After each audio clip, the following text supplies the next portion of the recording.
இன்னைக்கு நம்ம இந்த வீடியோல பெர்ஃபெக்ட் ஹோம் வெப் சீரிஸோட எபிசோட் 4 பார்க்கலாம். யாருக்கெல்லாம் இந்த வெப் சீரிஸ் ரொம்ப பிடிக்குமோ சேனலை சப்ஸ்கிரைப் பண்ணிட்டு வீடியோ பாருங்க. இது வந்து பார்ட் 2 பிரிச்சிருக்கோம். 4ல பார்ட் 1 இன்னைக்கு பார்ப்போம். பார்ட் 2 வந்து நெக்ஸ்ட் பார்ப்போம். பார்ட் 2க்காக சேனலை சப்ஸ்கிரைப் பண்ணிக்கோங்க. இந்த மாதிரி கிஸ் பண்ணுவார்ல, அதுல இருந்து ஸ்டார்ட் பண்றாங்க. அப்ப அவர் சொல்றாரு, இந்த மாதிரி நான் இங்க கேமரா பார்த்தேன், அதனாலதான் உன்னை கிஸ் பண்ணிட்டேன் அப்படின்னு சொல்றாங்க ஹீரோயின் கிட்ட. உடனே ஹீரோயின் சொல்றாங்க, ஏய் வாப்பா, நான் ஒழுங்கான ஆங்கிள் கிஸ் பண்ணல, என்னை ஒழுங்கா எடுத்திருக்க மாட்டாங்க, மறுபடியும் கிஸ் பண்ணுவோம் வா அப்படின்னு சொல்லி கூப்பிடுறாங்க. ஹீரோ வந்து சிரிக்கிறாரு, அதெல்லாம் வேணாம் அப்படின்னு சொல்லிட்டு. இங்க வந்து இவங்க கிஸ் பண்ணதை போட்டோ எடுத்துடுறாங்க. போட்டோ எடுத்து இது மாதிரி நியூஸ்ல எல்லாம் வந்து போட்டுடுறாங்க. அதுக்கப்புறம் இங்க காசிப்ஸ் பேசிக்கிறாங்க இந்த பேலஸ்குள்ளேயே. எனக்கு கிஸ் பண்ணதை பத்தி எவ்வளவு ரொமான்டிக்கா இருந்துச்சுன்ட்டு அப்படின்னு சொல்றாங்க. ஹீரோ இப்படி பார்த்துட்டு அப்படியே அங்க இருந்து கிளம்பி போயிடுறாரு. இங்க நிறைய பேர் வச்சு மீட்டிங் வச்சிருக்காங்க. அங்க இருக்க பெரிய பெரிய ஆளுங்க எல்லாம், கொரியால இருக்க பெரிய பெரிய ஆளுங்கள், அப்புறம் வந்து பேலஸ்ல இருக்க முக்கியமானவங்க எல்லாம், இந்த மாதிரி பிரைம் மினிஸ்டர் எல்லாம் வந்திருக்காரு. அப்ப உட்காடுறாங்க. எல்லாருமே உட்கார்ந்து வந்து இது மாதிரி இங்க நடந்துகிட்டு இருக்க விஷயத்த பத்தி பேசுறாங்க. பேசையில வந்து இது மாதிரி, அந்த மாதிரி ஒரு பொண்ணை உன்னால உன்னை எப்படி கல்யாணம் பண்ணி வைக்கிறது, நீ வந்து ஒரு ராயல், அவங்க வந்து பர்த்டே அப்படி எல்லாம் கிடையாது, அதனால அவங்களெல்லாம் கல்யாணம் பண்ணி வைக்க முடியாது அப்படின்னு சொல்றாங்க. இது மாதிரி பிரைம் மினிஸ்டர் சொல்றாங்க, இப்போதைக்கு வந்து நீங்க எதுவுமே வந்து வெளியில சொல்லிக்காதீங்க, பப்ளிக்கா காமிச்சுக்காதீங்க அப்படின்றாங்க. அது மாதிரி சொல்லிட்டு இருக்கேன்ல, இதெல்லாம் வந்து என்னோட இஷ்டம், நான் இது வந்து ஹேண்டில் பண்ணிக்கிறேன் அப்படின்னு சொல்லிட்டு ஹீரோ வந்து சொல்லிட்டு இருக்காரு. நெக்ஸ்ட் பார்த்தோம்னா வந்து இது மாதிரி அவங்க பர்சனல் பேலஸ் இருக்குல்ல, அங்கே போறாங்க. அங்க வந்து ஹீரோயின் இருக்கக்கூடாது அப்படின்னு சொல்லி அங்க எல்லாரும் சொல்லுவாங்க. உடனே ஹீரோ சொல்லுவாரு, அங்க நிறைய பேர் வந்து இருக்காங்க, அதெல்லாம் பிரச்சனை இல்லைல்ல, அது மாதிரி அவளும் அங்க இருந்துட்டு போறா, இதுல உங்களுக்கு என்ன ப்ராப்ளம் வரப்போகுது, அவ அங்கேதான் இருப்பா அப்படின்னு சொல்லிட்டு சொல்றாங்க. அது மாதிரி நீங்க போகக்கூடாது அப்படின்ட்டு பிரின்சஸ் சொல்றாங்க. நான் அப்படிலாம் கேட்க, நீங்க சொல்றதெல்லாம் கேட்க மாட்டேன் அப்படின்றாங்க. அதுக்கப்புறம் இங்க அந்த அவ இருக்கா இல்ல ராணி, அவ பேசிக்கிட்டு இருக்கா, இது மாதிரி நீங்க ஏதாச்சும் பிளான் வச்சிருக்கீங்களா அதுக்கு அப்படின்னு சொல்லிட்டு அவங்க கேட்டுக்கிட்டு இருக்கா. அப்ப வந்து அந்த ஆள் சொல்றான், இது வச்சிருக்கேன் அப்படின்னு சொல்ற மாதிரி ஒரு ரியாக்ஷன் கொடுக்குறான். நெக்ஸ்ட் இங்க நியூஸ்ல எல்லாம் வந்து போட்டுக்கிட்டு இருக்காங்க, இந்த மாதிரி அவங்க ரிலேஷன்ஷிப்பை பத்தி எதுவுமே சொல்லல, பப்ளிக்கா எதுவும் சொல்லல, நம்ம பேச முடியாது அப்படின்னு சொல்லிட்டு. அப்போ ஒருத்தவரை காட்டுறாங்க. இவர் தான் வந்து ஃபர்ஸ்ட் ஸ்போக்கன் ஸ்பீக்கரா இருந்திருக்காரு அந்த ராஜா குடும்பத்துக்கு. அப்போ வந்து இவர் அந்த ஃபயர் ஆக்சிடென்ட் வந்து ஆக்சிடென்ட் இல்ல, அது ஒரு மர்டர் அப்படின்னு சொல்லியிருக்காரு, அதனால இவங்களை தூக்கி விட்டாங்க. இங்க கரெக்டா நம்ம பிரின்ஸ் வந்துடுறாரு. வந்துட்டு இது மாதிரி நியூஸ் பேப்பரை வந்து ஹீரோயின் பார்த்துட்டு இருக்காங்க. ஹீஜு பார்த்துட்டு சொல்றாங்க, அப்பயே சொன்னேன் மறுபடியும் கிஸ் பண்ணலான்ட்டு, நீ தான் கேட்கவே இல்லை, பாத்தியா என்னோட மூஞ்சி ஒழுங்காவே போடல அப்படின்றாங்க. சரி விடு பரவாயில்ல, இன்னொரு வாட்டி பார்த்துக்கலாம் அப்படின்னா, அடுத்த வாட்டி நம்ம ஏதாச்சும் இது மாதிரி இது பண்ணிடல, நம்ம வந்து வெக்கமெல்லாம் படக்கூடாது, அப்படியே செக்ஸியா இருக்கணும் அப்படின்னு சொல்லிட்டு ஹீரோ கிட்ட வந்து சொல்லிட்டு இருக்காங்க. இப்ப ஜங்க் ஃபுட்டை பார்த்தா எப்படி டெம்ப்டிங் ஆகணும், அது மாதிரி டெம்ப்ட் ஆகணும்னு சொல்லிட்டு உங்க லிப்ஸை பாக்குறாரு. அவங்க லிப்ஸை பார்த்த உடனே அவருக்கு வந்து நைட்டு கிஸ் பண்ண ஞாபகம் வந்துருது. அது கிஸ் பண்ண ஞாபகம் வந்தோடனே இவருக்கு அப்படியே கொஞ்சம் டெம்ப்ட் ஆயிடுது. அப்புறமா ஹீரோயின் கேக்குறாங்க, நீ வந்து இன்னைக்கு ஃப்ரீயா அப்படின்னு சொல்லிட்டு கேக்குறாங்க. நான் ஃப்ரீ தான், சொல்லு என்னன்ட்டு, கொஞ்சம் டைம் இருக்கு அப்படின்றாங்க. நம்ம எவ்வளவு சீக்கிரம் கல்யாணம் பண்றோமோ அப்பதான் அவ்வளவு சீக்கிரம் டைவர்ஸ் பண்ண முடியும் அப்படின்னு சொல்றாங்க. அதுக்கப்புறம் சரி நம்ம வந்து ஒரு இடத்துக்கு போவோம் நம்ம ரெண்டு பேரும் சேர்ந்து அப்படின்னு சொல்றாங்க. ஓகே போகலாம் அப்படின்னு சொல்லிட்டு ஹீரோ சொல்றாங்க. சரி நீ கிளம்பிட்டு வா, நான் வெளில வெயிட் பண்றேன் அப்படின்னு சொல்லிட்டு அவர் வந்து அங்க இருந்து கிளம்பி போயிடுறாரு. ஹீரோயினுக்கு பார்த்தோம்னா வந்து அவங்க இப்பதான் வந்து கொஞ்சம் ராயலா மாறிட்டாங்கல்ல, அதனால பிரின்சஸ் மாதிரி ஹேர் ஸ்டைல் எல்லாம் பண்ண வந்து ட்ரை பண்ணிட்டு இருக்காங்க. அங்க கிம்னு ஒருத்தவர் இருப்பார்ல, அவர் தான் அந்த ஹேர் ஸ்டைல் வந்து ட்ரை பண்ணிட்டு இருக்காரு. இவங்களுக்கு அது சுத்தமா பிடிக்கல. இதெல்லாம் வேணாம், எனக்கு எப்போதும் மாதிரியே ஹேர் ஸ்டைல் பண்ணுங்க அப்படின்றாங்க. ஏய் நீ வாயை மூடு, எப்ப பார்த்தாலும் இந்த குருவி கூடு மாதிரி வந்து மண்டையை வச்சுக்கிற, உன்னோட தலையில எல்லா குருவியும் வந்து காசு கொடுக்காம தங்கி இருக்கு, அதெல்லாம் உனக்கு தேவையா, வாயை மூடிட்டு உட்காருன்ட்டு ஹேர் ஸ்டைல் பண்ணி விட்டுட்டு இருக்காரு. இங்க வெளியில அவங்க என்ன பேசிட்டு இருக்காங்க, இன்னைக்கு எனக்கு ப்ரோக்ராம்லாம் கேன்சல் பண்ண அப்படின்னு சொல்லிட்டு அது மாதிரி சொல்லிட்டு இருக்காங்க பிஏட்ட. எல்லாத்தையுமா அப்படின்னா, அப்ப நாளைக்கு உங்களுக்கு நிறைய ஒர்க் இருக்கும் பரவாயில்லையா அப்படின்னா, பரவாயில்ல நான் அட்ஜஸ்ட் பண்ணிக்கிறேன் அப்படின்னு சொல்லிட்டு சொல்றாரு. நெக்ஸ்ட் பார்த்தோம்னா ஹீரோயின் வராங்க. அவங்க வந்து இந்த மாதிரி கொஞ்சம் ஃபார்முலா அப்படியே வந்துகிட்டு இருக்காங்க. எப்படி இருக்கு அப்படின்னு சொல்லிட்டு இப்படிலாம் முடிய ஒதுக்கி விடுறாங்க. ஹீரோ வந்து நல்லாவே இல்லை அப்படின்னு சொல்லிடுறாரு. நான் அப்பவே உங்ககிட்ட சொன்னேன் இல்லப்ப அப்படின்ட்டு கிம்பு வந்து திட்டிட்டு போயிடுறாங்க. போயிட்டு எனக்கு எப்போதும் என்னோட கேஷுவல்ல வந்தாதான் பிடிக்கும் அப்படின்றாங்க. இங்க ஹீரோ சிரிச்சுட்டு இருக்காரு. உடனே அவங்க போயிட்டு அவங்க எப்போதும் இருக்க மாதிரி ட்ரெஸ்ல வந்து வராங்க. இப்ப இது ஓகேவா அப்படின்னு சொல்லி கேக்குறாங்க. இது ஓகே தான் அப்படின்றாங்க. கிம் வந்து இருங்க நான் வந்து வேற மாதிரி ட்ரெஸ் பண்ணி விட்டேன்னா, அதெல்லாம் தேவையில்லை, இதுவே ஓகே தான், வா போகலாம் அப்படின்னு சொல்லிட்டு ரெண்டு பேரும் கை கொடுத்துட்டு இங்க இருந்து அந்த பேலஸ்ல இருந்து ஒரு பிளேஸ்க்கு வந்து இங்க இருந்து ஹீரோயினை வந்து கிளப்பி கூட்டிட்டு போயிட்டு இருக்காங்க. இவங்க அப்புறம் வந்து நம்ம ஹீரோவோட அசிஸ்டன்ட் இவங்க எல்லாருமே கார்ல போயிட்டு இருக்காங்க. அப்ப பார்த்தோம்னா அந்த பிஏ சொல்றாரு, நீங்க ஏன் ரொம்ப பிளைனா இருக்கீங்க அப்படின்னு சொல்லி கேட்டோன்னே, இப்பவே சொன்னேன் இல்ல நீ ரொம்ப பிளைனா இருக்கன்ட்டு, ஏன் இப்படி போரிங்கா ட்ரெஸ் பண்ற அப்படின்ட்டு ஹீரோ சொல்லிட்டு இருக்காங்க. உடனே இந்த பிஏ சொல்றாங்க, நான் வந்து அவரை சொல்லல பிரின்சஸ, உங்களை தான் சொல்றேன் ரொம்ப டல்லா இருக்கீங்க அப்படின்னு சொன்னோன்னே, இப்போ உனக்கு ஒண்ணும் தெரியாது நான் அப்படியே மின்றேன் பாரு அப்படின்னு சொன்னோன்னே ஹீரோ அப்படியே பாக்குறாரு என்னடா அவ அப்படின்ட்டு. அப்புறம் இவங்க ஆக்சுவலா எங்க போயிருப்பாங்கன்னா, இங்க ஒரு கிரிக்கெட் மேட்ச் நடக்கும், அங்கதான் வந்து போயிருப்பாங்க. ஆனா அந்த மாதிரி பிளேஸ் எல்லாம் பிரின்சஸ் வந்து போகக்கூடாது. அங்க போனாலுமே இங்க ஒரு ட்ரெஸ்ஸஸ் எல்லாம் கொடுப்பாங்கல்ல, அதெல்லாம் போடக்கூடாது. ஹீரோ எடுத்துட்டு வந்து கொடுக்குறாங்க. இல்ல இதெல்லாம் ஹீரோ போடக்கூடாது அப்படின்னு சொல்லிட்டு நம்ம பிஏ வந்து சொல்றாரு. சொன்னோன்னா இதெல்லாம் போடக்கூடாது, ஏன் இப்படி உங்க லைஃப் போரிங்கா இருக்கு, சரி இந்தா நீ போட்டுட்டு வா அப்படின்னு சொல்லிட்டு பிஏட்ட கொடுத்துட்டு போயிடுறாங்க. நம்ம அயான் சொல்றாரு நீனும் இதை போடக்கூடாது அப்படின்ட்டு. அங்க போனா வந்து தெரியுது இவங்க அண்ணனும் அந்த மேட்ச்க்கு வந்திருக்கா அப்படின்னு சொல்லிட்டு. பின்னாடி பிரின்ஸும் வந்து வந்திருக்காரு.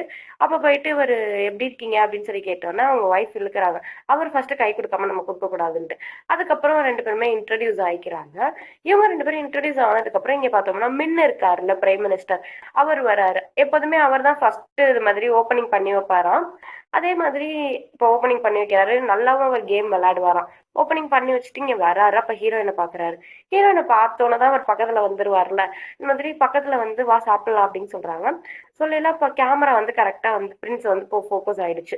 இவங்க ரெண்டு பேரையும் வந்து கண்டுபிடிச்சிட்டு சொல்றாங்க, பாருங்க நம்ம யாரை பார்த்துட்டு இருக்கோம்ட்டு, இது மாதிரி இப்ப டவுன்லயே ரொம்ப ஹாட்டஸ்ட் கப்பல தான் நம்ம பார்த்துட்டு இருக்கோம் அப்படின்னு சொல்றாங்க. சாப்பிட சொல்றாங்க, அவர் சாப்பிட மாட்டாரு. ஏன்னு கேட்கல, இந்த மாதிரி பிரைம் மினிஸ்டர் சொல்றாரு இவங்க வெளியில எல்லாம் சாப்பிடக்கூடாது, இது மாதிரி நல்ல ரெஸ்டாரண்ட்ல மட்டும் தான் சாப்பிடணும் அப்படின்றாங்க.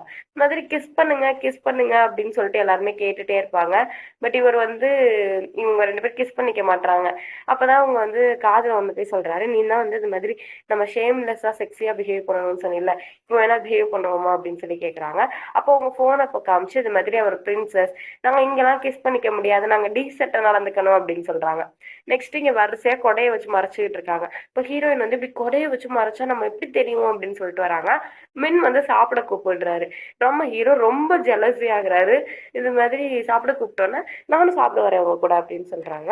சரி ஓகே வாங்க போலாம் எல்லாரும் அப்படின்னு சொல்லிட்டு அங்க இருந்து கிளம்பி போறாங்க. நம்ம ஹீரோயினுக்கு போட்டோ தான் முக்கியம். இது மாதிரி ஹாய் சொல்றாங்க, இங்கிட்டு மறைச்சு ஹாய் சொல்றாங்க. ஆனா பிஏ வந்து மறைச்சிட்டே இருக்காரு. இவங்க எல்லாருமே சேர்ந்து பார்த்தோம்னா அது மாதிரி ரெஸ்டாரண்ட்டுக்கு போறாங்க. மின்னும் கூட சேர்ந்து போறாங்க. நிறைய பிரிண்ட்ஸும் வந்து போறாங்க. இவங்க எந்த ரெஸ்டாரண்ட் போறாங்கன்னா ரா ரெஸ்டாரண்ட்டுக்கு போறாங்க. அந்த மாதிரி பச்சையா வந்து மீட் எல்லாம் இருக்கும்ல, அது சாப்பிடுவாங்க, அந்த ரெஸ்டாரண்ட்டுக்கு போறாங்க. பிரின்ஸ் வந்து மின் கிட்ட சொல்லி நானும் உங்க கூட வருவேன், இந்த மாதிரி பேலஸ் வேலையை நீங்க பாக்கலாம்ல, என்னோட நீ ஏன் வரீங்க அப்படின்னு சொல்லிட்டு கேட்டுட்டு போறாரு. பட் மின்னுமே கூட வந்துடுறாரு. பச்சையா அவங்க எப்படி சாப்பிடுறாங்கன்னே தெரியல. டேபிள்ல எல்லாமே பச்சையா இருக்கு. பட் பிரின்ஸ் மட்டும் இந்த மாதிரி பச்சையா எதுவுமே சாப்பிடக்கூடாது. இவங்களுக்கு வந்து அதெல்லாம் வந்து தடை பண்ணிருக்கா ஃபுட்டு, இந்த மாதிரி ஜங்க் ஃபுட்டு, அந்த மாதிரி பச்சையா சாப்பிடுறது இதெல்லாம். ஏன்னா அவங்களுக்கு வந்து டைஜஷன் ப்ராப்ளம் வந்துடும் அப்படின்னு சொல்லிட்டு. இது மாதிரி இதை பிரைம் மினிஸ்டர் சொன்னோன்னே ஹீரோயின் சொல்றாங்க, என்னப்பா உன் லைஃப் ரொம்ப போரிங்கா இருக்கு, எல்லாத்துக்குமே இது மாதிரி ரூல்ஸ் போடுறாங்க அப்படின்னோடனே மென் சொல்றாரு, கல்யாணத்துக்கு அப்புறம் நீனும் அப்படிதான் இருக்கணும், ஏன்னா நீனும் ஒரு ராயல் ஃபேமிலிக்குள்ள போயிடுவில்ல அப்படின்னு சொல்றாங்க. ரொம்ப ரெஸ்ட்ரிக்ஷன் இருக்கும் அப்படின்னு சொல்லிட்டு அப்புறம் இன்னும் உங்க வீட்டுல என்னென்ன ரெஸ்ட்ரிக்ஷன் போட்டிருக்காங்க சொல்லு அப்படின்னு சொன்னோன்னா ஹீரோ வந்து ஒரு சின்ன வயசை வந்து நினைச்சு பாக்குறாரு. அப்ப என்ன இருக்கும் அப்படின்னா அவங்க ரெண்டு பேரும் விளையாண்டுட்டு இருக்கேன்ல, அவங்க அண்ணன் போட்டிருக்க அந்த டிராகன் டிராவை வந்து இவர் போட்டு பார்க்கணும்னு ஆசைப்படுவாரு. போட்டு பார்க்கணும்னு ஆசைப்பட்டு கேட்பாரு. உடனே அவங்க அண்ணன் கழட்டி அதை போட்டு விடுவாங்க. போட்டு விடுறோன்னு அவர் அவ்வளவு சந்தோஷப்படுவாரு. சந்தோஷப்பட்டுட்டு அவர் வந்து போட்டுக்குவாரு. அந்த ட்ரெஸ்ஸை போட்டுட்டு ரொம்ப ஜாலியா விளையாண்டுட்டு இருக்காரு. அப்ப பார்த்தோம்னா அவங்க அப்பா கரெக்டா வந்துட்டாரு. வந்து பலார்னு ஒரு அரை விடுறாரு, குட்டி பையன் கூட பார்க்காம. அப்ப வந்து நம்ம ஹீரோ வந்து அங்க இருந்து அழுதுகிட்டே அங்க இருந்து கிளம்பி போயிடுறாரு எதுவுமே சொல்லாம. எப்படி நீ பிரின்ஸோடத போடுவ அப்படின்னு சொல்லி திட்டி அனுப்பி விட்டுறாங்க. அது மாதிரி உங்களுக்கு ஒவ்வொரு நாளும் ஒவ்வொரு ரெஸ்ட்ரிக்ஷன்ஸ் வைக்கிறாங்க. வளர்ற வரைக்கும் இந்த மாதிரி நீ வளர்ந்ததுக்கு அப்புறமுமே அப்படிதான். ரெட் கலர் ட்ரெஸ் போடக்கூடாது, இது மாதிரி யாராச்சும் உன்னோட முந்தி போனாங்கன்னா அவங்களோட நீ முந்தி போகக்கூடாது, விளையாட்டுலயோ படிப்புலயோ. இதெல்லாம் அவர் நினைச்சு பாக்குறாரு. நினைச்சு பார்த்துட்டு அந்த ஃபிஷ் எல்லாம் எடுத்து நம்ம ஹீரோயின்ட்ட கொடுக்குறாங்க. இந்த மாதிரி நம்ம கல்யாணம் ஆகுறது வரையும் தான் நீ இப்படி சாப்பிடலாம், அதனால நீ இப்பயே சாப்பிட்டுக்கோ அப்படின்னு சொல்லிட்டு. அது ஃபுல்லாவே பச்சையா இருக்கு, அதுவும் மீன் கறி இதெல்லாம் பச்சையா இருக்கு. அது எப்படி சாப்பிடுறாங்க அப்படின்ட்டு தெரியல. அது பச்சையாவே இவங்க சாப்பிட்டுக்கிட்டு இருக்காங்க ரொம்ப சந்தோஷமா. அதுக்கப்புறம் ஹீரோயின் ஃபுல்லா சாப்பிட்டு முடிச்சுட்டு வீட்டுக்கு கிளம்பிடுறாங்க. நம்ம ஆயானும் வீட்டுக்கு வந்துடுறாரு. ஆயான் வீட்டுக்கு வந்தோம்னா இங்க இருக்க ஒரு கோட் லேடி இருப்பாங்க. அவங்க வந்து இது மாதிரி நீங்க எப்படி அந்த கடைக்கு போகலாம் அப்படின்னு சொல்லி கேக்குறாங்க. இல்ல இல்ல நான் அந்த கடைக்கு சும்மா தான் போனேன், நான் எதுவுமே சாப்பிடல அப்படின்னு சொல்றாங்க. அதுக்கப்புறம் வந்து நம்ம பிஏ விட்ட வந்து கேக்குறாங்க. இவர் தான் போனாரு. உனக்கு எங்க போச்சு அறிவு? நீ அவர தடுத்திருக்கலாம்ல அப்படின்னு சொன்னோனே, இல்ல நான் எதுவுமே பண்ணல அப்படின்னு சொல்றாரு. அதுக்கப்புறம் பார்த்தோம்னா, இது மாரி நம்ம ஹீரோயின் ஹீஜு சாப்பிட்டுப்பாங்கல்ல, அதையுமே வந்து கேட்பாங்க. இது மாரி சொன்னோனே, அவங்க தான் என்னை கல்யாணம் பண்ணிக்கலையே. அவங்க ராயல் பிரின்சஸாவும் இப்ப இல்ல. அவங்க சாப்பிட்டா என்ன அப்படின்னு கேக்குறாங்க. நீங்க வந்து நான் அவங்கள டிசிப்ளின் பண்றேன். எனக்கு ஒரு சான்ஸ் கொடுங்க அப்படின்னு சொல்லி கேக்குறாங்க. ஆனா இவங்க 2 பேருமே எதுவுமே சொல்ல முடியல. ஹீரோவும் பிஏவும். உடனே சரி ஓகே அப்படின்னு சொல்லிட்டு பர்மிஷன் கொடுத்துட்றாங்க. இவங்களுமே வந்து அடுத்த நாள் வந்து போகலாம் அப்படின்னு சொல்லிட்டு பிளான் பண்ணிடுறாங்க. சூப்பர், நீங்க ரொம்ப எனக்கு இப்பதான் சந்தோஷமா இருக்கு அப்படின்னு சொல்லிட்டு ஆக்ஷன்லாம் போடுறாரு ஹீரோ.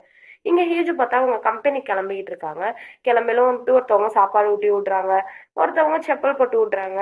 இந்த மாதிரி வந்து அவங்க ராயல் ட்ரீட்மெண்ட்ல இருக்காங்க. இது மாதிரி பார்க்கவே நம்மளுக்கே ஒரு டெல்லுலா வேர்ல்டுல இருக்க மாதிரி இருக்கும். அதுக்கப்புறம் இவங்க போய் பார்த்தா கோர்ட் லேடி கரெக்டா வந்து நிற்பாங்க. நின்னோடனே இவங்க வந்து எப்படி இருக்கீங்க, நல்லா இருக்கீங்களா அப்படின்னு சொல்லிட்டு கேட்டுட்டு அவங்களோட விசிட்டிங் கார்டு எடுத்து இது இவங்களுக்கு கொடுத்துட்டு நான் தான் சாங் ஹேஜு அப்படின்னு சொல்லிட்டு இவங்களை இன்ட்ரடியூஸ் பண்ணி வைக்கிறாங்க. இவங்களும் நான் தான் வந்து பாரிஸ்ல இருந்து வந்திருக்கேன் கோர்ட் லேடி அப்படின்னு சொல்லிட்டு இன்ட்ரடியூஸ் பண்ணி வைக்கிறாங்க. இவங்களை பேசவே விட மாட்டாங்க. அதுக்குள்ள என்ன பண்றாங்கன்னா ஃபோன் எடுத்து காதில் வச்சிடுறாங்க, மிஸ் டூ ஃபோன் பண்ண மாதிரி. நான் வந்துட்டு இருக்கேன், என்னாச்சும் நிறைய வேலை இருக்கா, நான் வந்து வந்துடுறேன் அப்படின்னு சொல்லிட்டு அவங்க கார்ல போய் ஏறிடுறாங்க. இவங்கள பேச கூட விடல. இவங்க ஸ்டாப் பண்ண ட்ரை பண்றாங்க, ஆனா அவங்க வந்து கிளம்பிடுறாங்க. ஆக்சுவலா மிஸ் டூ ஃபோன் பண்ணிருக்க மாட்டாங்க, ஹீரோ தான் ஃபோன் பண்ணியிருப்பாங்க. ஃபோன் பண்ணி ஹீரோ பேசிட்டு இருக்காங்க. அவங்கள நீ பேச கூட விடலையா அப்படின்னு சொல்லி கேக்குறாங்க. ஆமா, அவங்க எதுக்கு இங்க வந்தாங்க அப்படின்னு சொல்லி கேட்கல, உன்னை வந்து டிசிப்ளின் பண்ணதான் வந்தாங்க, இது மாதிரி ராயல் இதெல்லாம் உனக்கு சொல்லி கொடுக்கறதுக்கு வந்தாங்க அப்படின்னா, எதுக்கு அப்படி இந்த மாதிரி டைம் வேஸ்ட் பண்ணுது, இந்த இதெல்லாம் டைம் வேஸ்ட் அப்படின்னு சொல்லிட்டு ஹீரோன்னு சொல்லிட்டு சரி நான் ஆஃபீஸ் வந்துட்டேன், நான் வந்து உங்களுக்கு அப்புறமா கால் பண்றேன், அந்த மாதிரி லெசன்ஸ் எல்லாம் என்னால எடுத்துக்க முடியாது அப்படின்னு சொல்லிட்டு சொல்றாங்க. சொல்லிட்டு போனை கட் பண்ணிடுறாங்க. இவர் உடனே சிரிக்கிறாரு. சிரிச்சிட்டு இருக்கையில பிஏ வந்து கேக்குறாரு, எனக்கு ஒரு டவுட், உண்மையை சொல்லுங்க, நீ இந்த ஸ்கூல்ல வந்து ஃப்ரெண்ட்ஸ் இல்லையா அப்படின்னு சொல்லி கேக்குறாங்க. அதெல்லாம் ஒண்ணும் இல்ல, எப்படி இவ்வளவு கியூட் கப்புள்ஸா இருக்கீங்க அப்படின்னு சொல்லி கேக்குறாங்க. உடனே கேட்டுட்டு இங்க இருந்து போயிடுறாங்க. கியூட் கப்புள்ஸா, பைத்தியக்காரன் அப்படின்னு சொல்லிட்டு இவர் பேசிட்டு இருக்காரு. ஸோ வந்து இதோட பார்ட் 2 வந்து நம்ம நெக்ஸ்ட் வீடியோல பார்ப்போம். பார்ட் 2 வேணும்னா சேனலுக்கு வந்து சப்ஸ்கிரைப் பண்ணிட்டு கமெண்ட்ல சொல்லுங்க.